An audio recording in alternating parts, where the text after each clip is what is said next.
the latest edition of the All in Skills podcast. This week, I'm very happy to be joined by Tracy Brown. All in Skills, for those of you who are not yet familiar with it, is a new platform which is designed to connect undergraduates, recent graduates, and young people who are new on the job market with older people with experience who are there to be talked to. It's a form of mentorship and tutoring, which I think a lot of people will get a great deal out of. Tracy, thank you for being here. I think you're in Melbourne like me. I am, yes, I am. I've been in Melbourne for just over a decade now. And are you a Melburnian? I am not. Well, I'm not really anything because I grew up in South Africa, lived in Cape Town, then I moved to London for 16 years, and now I've been in Melbourne for just over a decade. So I don't know whether I qualify as a Melburnian, a Londoner, or a Cape Townian, to be honest. Well, I think you're a rolling stone gathering no moss. So, yeah. Maybe we should start from the beginning then. So South Africa. Yes. So I was, born in South Africa at a very interesting time, obviously, in our political history. It was a amazing time. So when I was 19, the first president I got to vote for was Nelson Mandela. So it was a pretty incredible time, which was amazing because it kind of set the bar, unfortunately, for leadership for the rest of my life. When Nelson Mandela is your leadership guide, everyone unfortunately falls slightly short. But it also, I guess, made me believe that anything's possible. It was a time at which it just showed that if people applied themselves to the right cause, anything was possible. And so I had a pretty amazing youth. I went to a really good university. I, for whatever reason, decided to study theatre and history of art and a number of things when I originally thought I was going to do law. And then I ended up almost trailing into a postgraduate degree in surrealist theatres. Not a very useful degree, but a good critical thinking, let's say, option. Could I ask you your choice of degree? How involved with your parents or family in making that decision, or were you left very much to your own devices when it came to choosing? Well, they actually did lead me to my own devices. I have to say, I really lucked out with my parents from different generations, also from very many years of immigration. And they both came from pretty working class backgrounds and both very, very smart, didn't have the opportunity to have a university education, didn't actually have the opportunity to pursue it. And so when they had a child who was really interested in education, I think they just saw that as a massively beneficial thing. Good at a number of different things at school, writing. I really loved drama and I loved art. And so originally I was planning to kind of get in on a fine arts because I was accepted into the fine art department and had plans to potentially convert to law, which was possible with the kind of degree structure, but just became more and more entranced with history and more entranced with creative subjects. And so because I was so enthusiastic about it, and I really didn't enjoy high school, even though I was relatively successful at high school, I really didn't like it. And so I think they were just relieved that I was so happy at university and I was pursuing my passion. I had great friends. I felt very engaged. And so they were happy to support my degree. In your extended family? Yes. Were you the first or one of the first then to go to university? The first, yeah. The first. Wow, a lot of pressure. So, again, both my mother and my father came from very smart people who just never had the economic opportunity to go to university. And so both my parents were very massive readers. Like just my father used to consume books. And so they always had a respect for people pursuing academia. Yeah. So you did this degree. I did. Just sort of doing the calculations backwards. Yes. It strikes me that you must have left South Africa relatively young. I did. So I started doing a postgraduate degree at the University of Cape Town, which is a very well-respected university, but I absolutely hated it because I realized partway through that I'd chosen to do directing surrealist theatre in South Africa, which was not a good idea. But at the time, they used to make you do a higher diploma in education at the same time because they just didn't believe that anyone in arts could actually be employable. So they used to force all the art students when they did a postgraduate degree to do teacher training at the same time. And I just found, I loved that part of it, but I realized it was a mistake. So at the time, this was like 1996, that was the time at which digital design was starting to emerge as being significant. And I dropped out of my postgraduate degree and I did something called desktop publishing, which was basically learning what used to be called Macromedia, Adobe, and all of the kind of digital design products. At that time, graphic design didn't want to touch digital design. They didn't think it was serious. They thought it was just a phase. And so I did that and then worked for 1 year as a designer in South Africa, designing for this like clothing company that basically designed logos and corporates. Learned how to oversee factories, like having to go in as a 21-year-old and tell people who were factory owners what they should be doing and how they should be producing something, which was a really good learning curve for me. And then basically all my friends at that stage had gone overseas for an adventure, and I just felt really bored and decided I wanted to do the same thing. So I moved to the UK at the end of 1997, which was this beautiful time in Britain. It was the Britpop era, without getting into politics, Labour government kind of time in which there was so much creativity and so much promise and potential. But when I landed in the UK, realized very quickly that my degree didn't mean anything in a place like London, which is one of the most competitive cities in the world, has the most brilliant people from around the world come to London. And so you're kind of competing with the world. You're not just competing with British people, you're competing with everyone.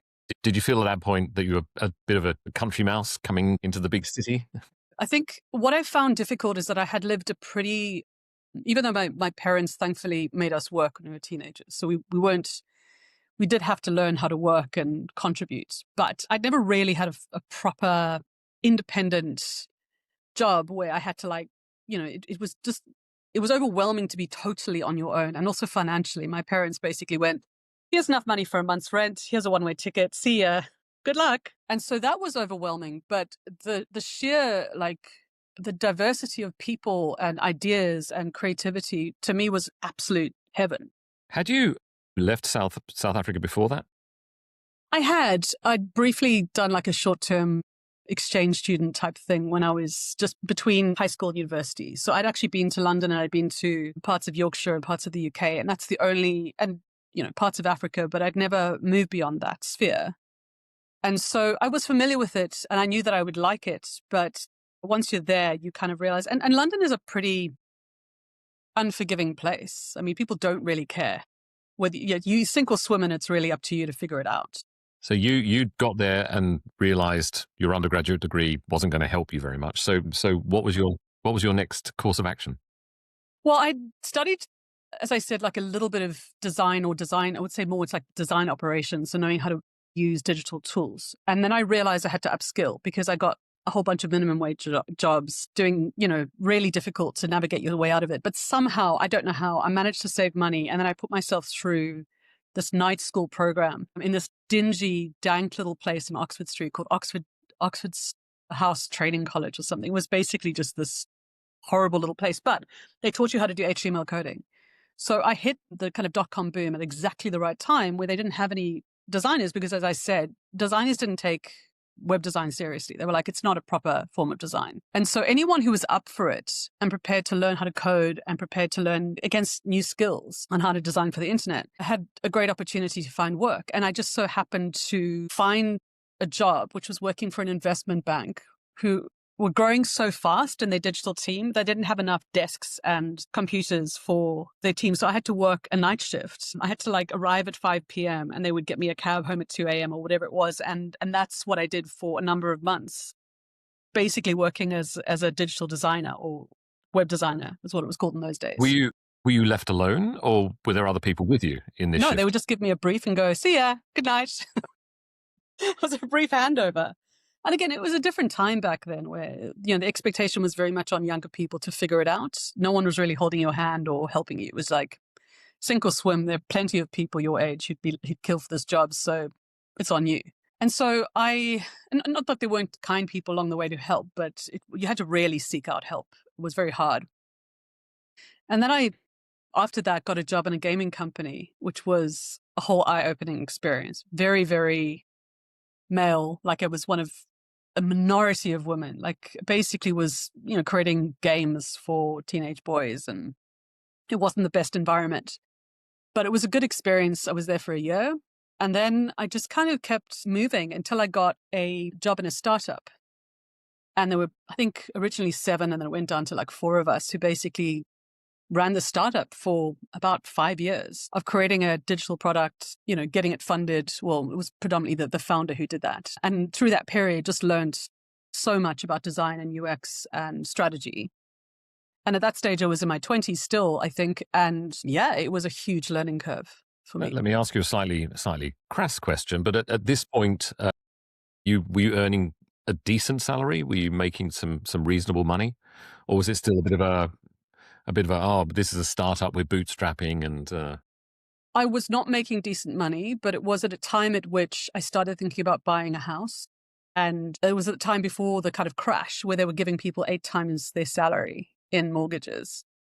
And I was just about to just really go all in. And then I looked at my salary and looked at this kind of what was available to me. And I was like, this whole world is just not for me. So I was at a point where I could have made a lot more. The way that they used to advertise those kind of roles, they used to call it new media, was what the term that was used for startups in those days. And it was a case of constantly convincing younger people that it was a privilege to have these roles. But to be fair, like most startups, they don't really have the cash to throw around. It's sort of touch and go all the time as to whether you're going to be successful and how much money you're going to make. So you have lean years and then good years and lean years. So But 5 years for this startup that you were in. I mean, at what point did you decide to leave, and at what point were they when you made that decision in terms of their development? I found that I just was not enjoying my life day to day. I was a creative director at that stage for digital design. I had pretty much self-taught it's been a self-teaching kind of industry. And at the time I decided to leave, that was when organizations were starting to take digital design more seriously. So there were entire departments at this stage in massive agencies.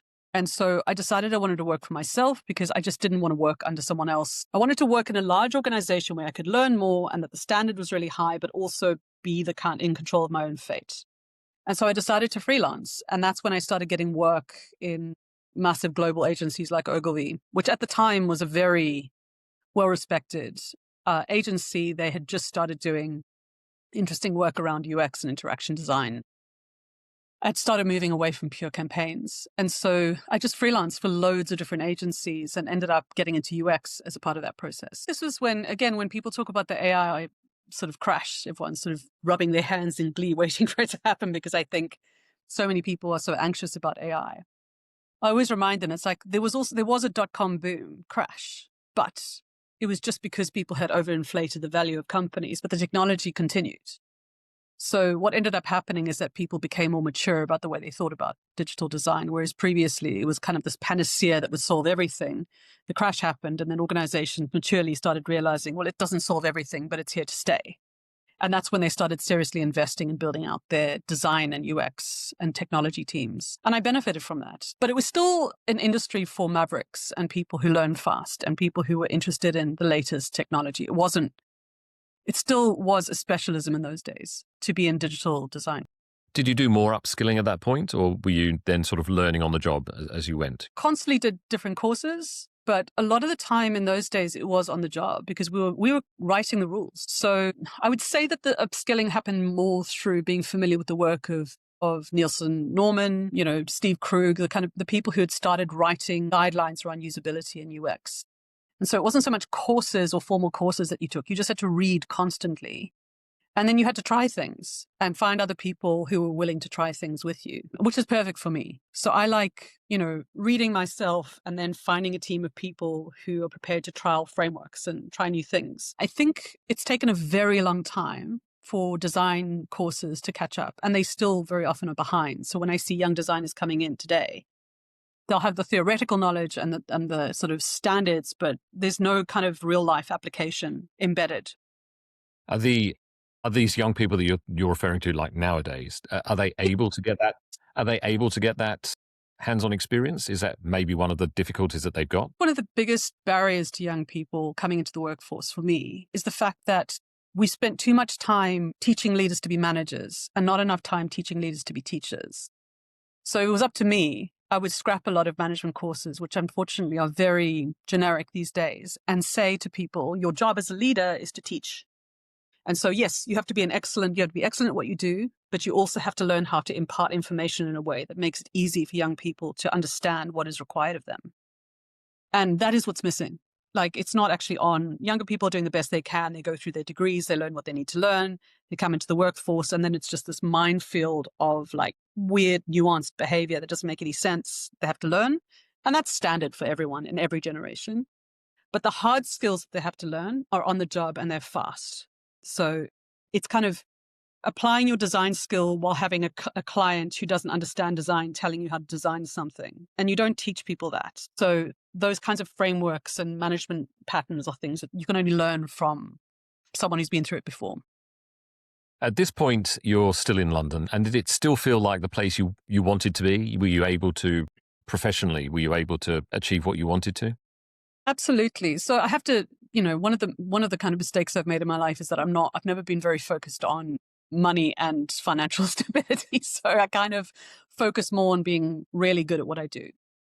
And sometimes that comes with wealth and sometimes it doesn't. What I found with London is that I was always stimulated by a new thing or a new idea or a new group of people. It was never a lack of progress. If you wanted to learn something new, there was always somewhere to learn it. So at this stage in London, I was still working for myself. And just before I moved there was just moving through lots of different freelance projects, which was super interesting. And then I ended up working for an agency called LBI, Digitas LBI at the time, or Lost Boys International, it used to be called. And they decided to set up an innovation lab, which was exceptional, like incredibly high standard. All the people in the lab were very, very smart designers and technologists and strategists in collaboration with a pharmaceutical company, because the client was trying to move away from the sort of patenting of medication route.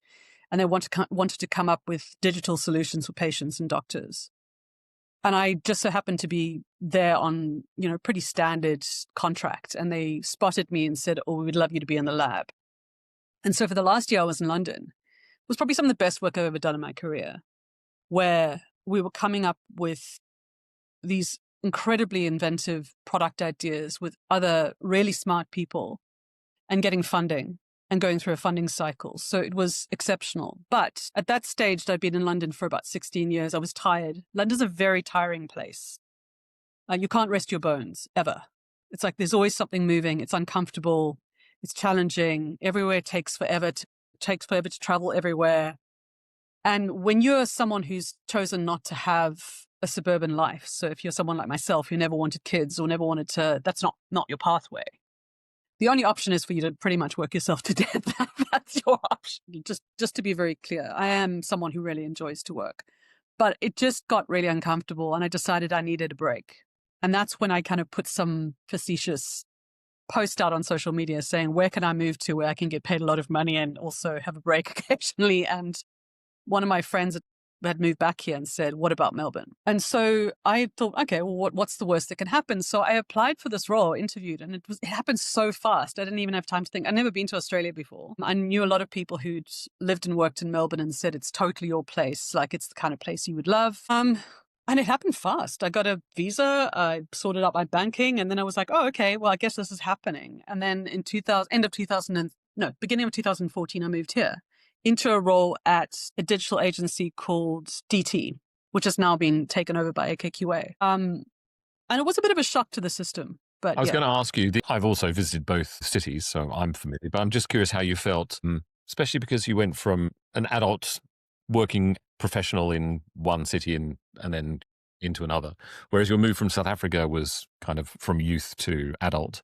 This was adult to adult. What kind of things shocked you and how? At the time, Australia was very digitally immature. So I arrived and I remember working on this massive account that shall remain nameless, like a big, big, big Australian brand. And I didn't realize until, I don't know when, like a couple of days in, I was like, they don't have an online store. They're one of the biggest retailers in Australia and they don't even have an online store. And it was at that point, it was like, this is a different place where in the UK, it was so digitally advanced and every single organization understood the value of technology. And so I found myself having to explain why technology matters and why digital matters in a way that I never expected to have to do that. So also London is a place where it's orientated around innovation and creativity. Most organizations understand that to compete in that environment, they have to keep innovating.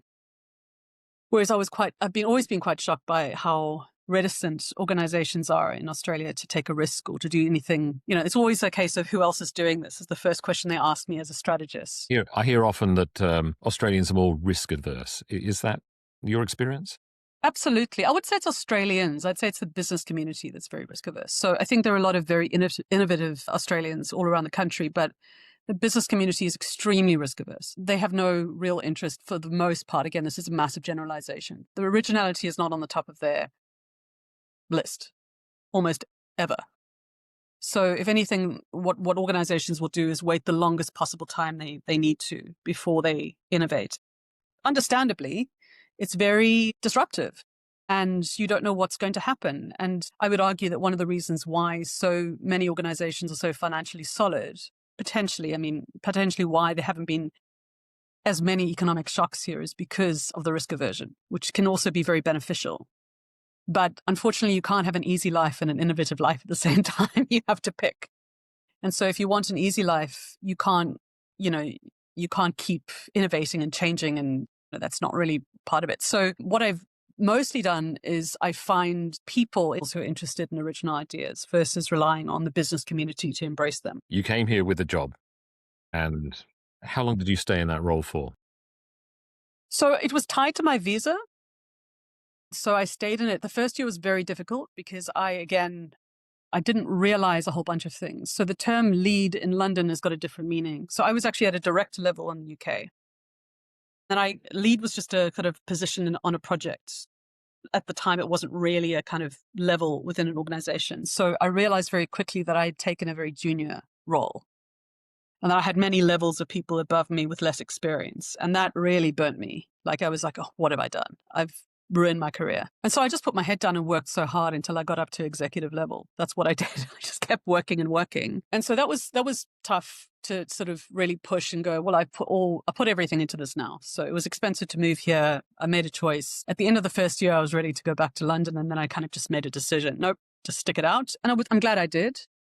And so I worked in that role for 5 years, but during that time, DT became AKQA. So it was acquired by the global agency.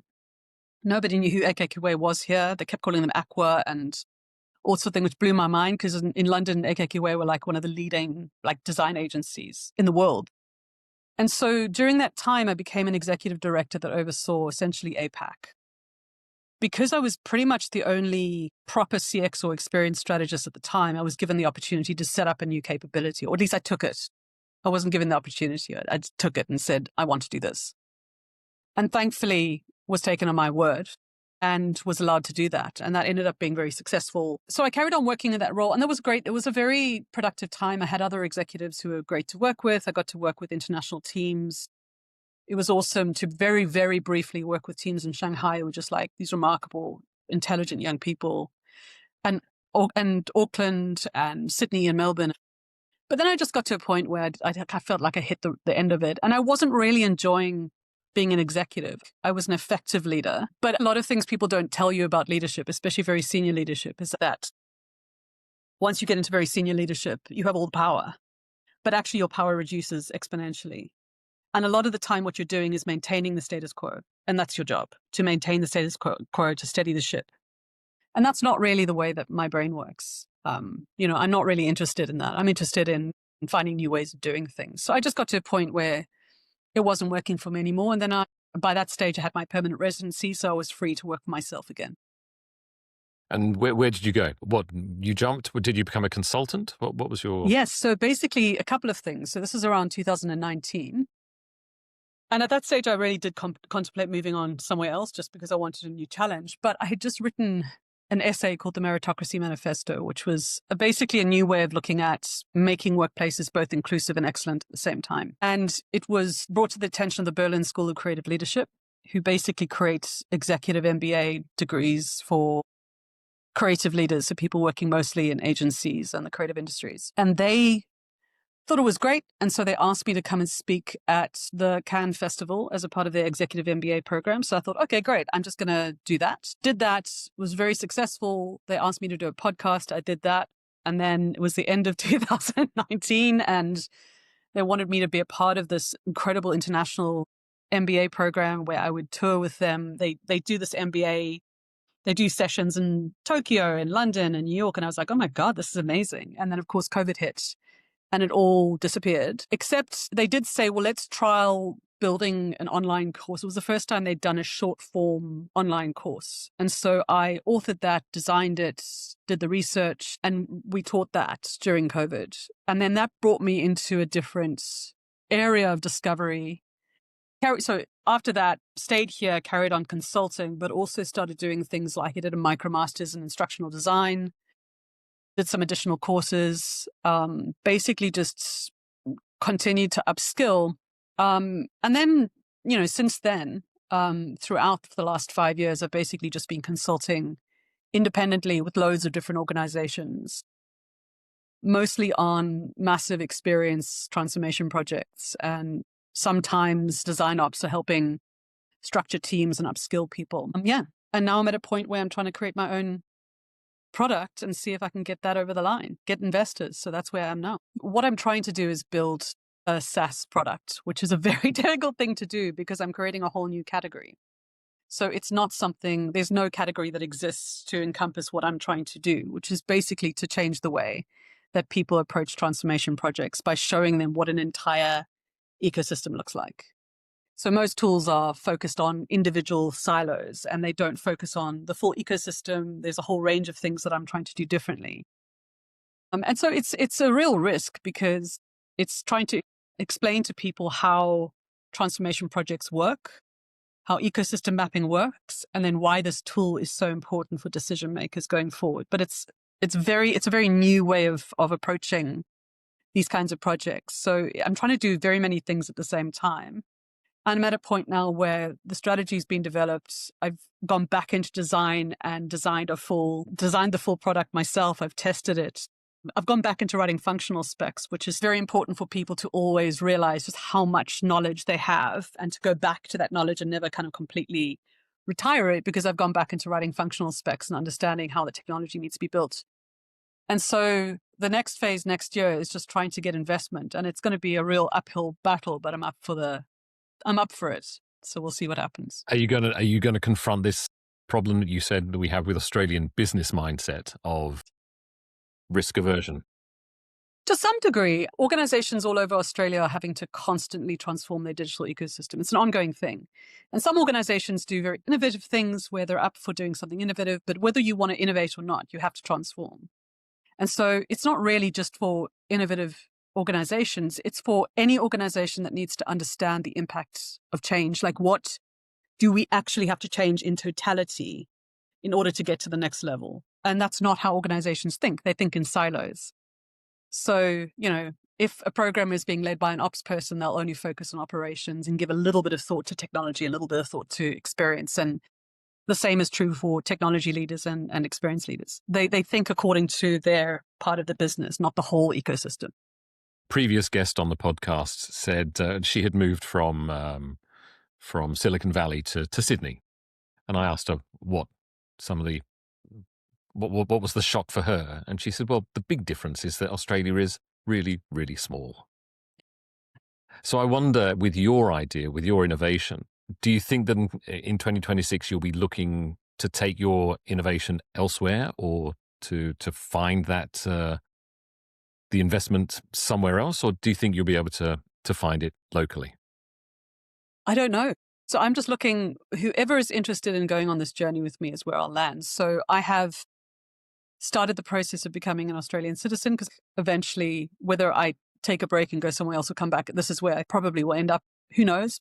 I would like to build it here. It's very, very expensive to build things in Australia for good reason. People are paid properly. That's a very important part to remember, is that, people always criticize how expensive technology in Australia. It's because there are actually union rules here and workplace rules and exploitation rules. But it just depends on where I can find an angel investor, and I'll just stick. I would love to stay here and do it because obviously I've built up such a deep knowledge of how Australian businesses work. But it is applicable across the board. So we'll see. We'll see. Wherever I land is wherever I can get investment. Is this something you're developing alone, or have you built a team around you? At this point, it's entirely on my own. So I still have to find a co-founder. I'm right at the beginning, but I've actually moved really fast within a very short space of time. And so, I need to build a team, find a co-founder, get it built, get it tested. But, be surprised how much I have surprised myself as to how much I can do on my own. Especially when you become more senior, you forget. There's this horrible phrase that people use when they talk about senior jobs, where they say to you, you don't have to get your hands dirty, as if that's some sort of a benefit. And what they mean by that is, you'll just be doing management work and instructing other people what to do. And I think it's one of the biggest mistakes that people make in their career is to assume that they don't need to keep in touch with the skills that they originally enjoyed. So if you're a designer, keep designing. If you're a technologist, keep coding. You've got to keep doing that stuff because everything changes. And I'm so grateful that I was forced to write functional specs, because even with AI, if you're relying on AI tools, there's a fallacy that you can just put in a prompt and it'll build something for you. But you still have to write a lot of documentation in order for it to be meaningful. So that's what I found really interesting about this process, is that I've gone back to the kind of documentation and detail that I used to do before I went into strategy and advising and consulting. Is the path that you're now on, founding a new innovation, is this something that you would recommend? I know a lot of young people might now be tempted, with the job market being the way it is, to say, actually, I've got good ideas and I'm going to take my degree and I'm going to do something like that. I'm going to innovate. I'm going to invent.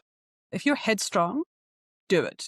There's so much rejection on the way. You will be turned down so many times. People will tell you that your idea is not great, but for sure, people are going to tell me that. I know they are. And so if you are headstrong enough and you realize that you have to upskill incredibly quickly, and you have that kind of mindset, which is quite pig-headed, not in you still have to take advice and you still have to pivot based on what comes up.